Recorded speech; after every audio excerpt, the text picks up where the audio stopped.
Hi, this is Gwyneth on a fabulous Feel Good Friday, teaching emotional intelligence to create brilliance so that you promote yourself with confidence at that next job interview, so that you market yourself at your next business pitch. Maybe 2020 is the year when you really decide to go for that big promotion, or maybe to take that huge step from being an employee to a money-making entrepreneur. How would that be? Now, I want to talk this week about being fair. What is fair? It's a very troublesome four-letter word. And I have conversations with people when it comes to talking about fairness. There are kind of two camps on this. And the first one is, I don't want to be applying for a job. I don't want to move on. I don't want to make the changes. My boss is going to be retiring in 6 months or a year. It wouldn't be fair to the rest of my team to let them down. It wouldn't be fair on my boss to leave now when he's so close to retirement. That's the first type of fairness I hear about. The second type of fairness I hear about is it's not fair that somebody else got the job, got promoted, got sent on the business trip. I'm here every day on time. I never take a long lunch break. I've had one sick day in the past 10 years. I'm here until 6 o'clock every day to make sure the work gets finished. And they got promoted. They haven't been here as long as I have. It's not fair. Well, the problem is, from an emotional intelligence perspective, as with everything else, what is fair and what is not fair depends entirely upon your definition.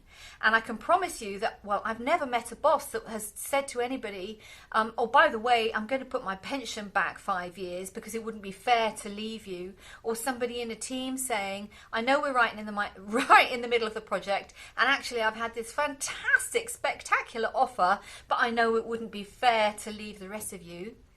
And on the flip side of things, if you're saying it's not fair that you didn't get noticed for that promotion or whatever, did you put all the effort into actually the application process? Did you put all the effort into researching the job? Did you put all the effort that you possibly could into the interview process? Or did you just hope that because you were already doing the job maybe, that somebody was going to notice how great you are?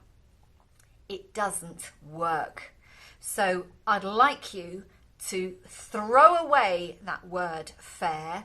It's very, very difficult to define. Now, in a professional environment, of course, when we're talking about fair behavior, fair treatment of people, again, people working with ethics, professional ethical behavior and all those things, they can write all these things down in their books, but what does it actually mean in practice?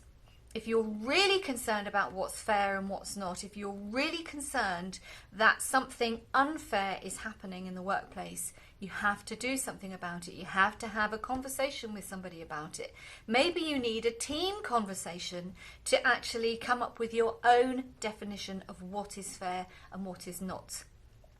But when it comes to saying it wouldn't be fair to leave my team, forget it. That's just an excuse for you to carry on being uncomfortable in your comfort zone.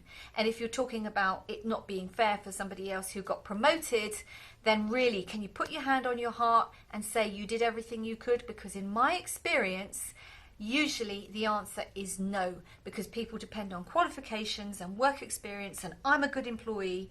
They depend on those criteria to be selected for a job and not the interview itself.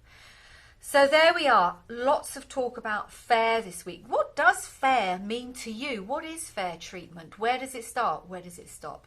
Tricky subject. And on that note, I wish you a fabulous Feel Good Friday, an amazing weekend. Loads of love and bye for now.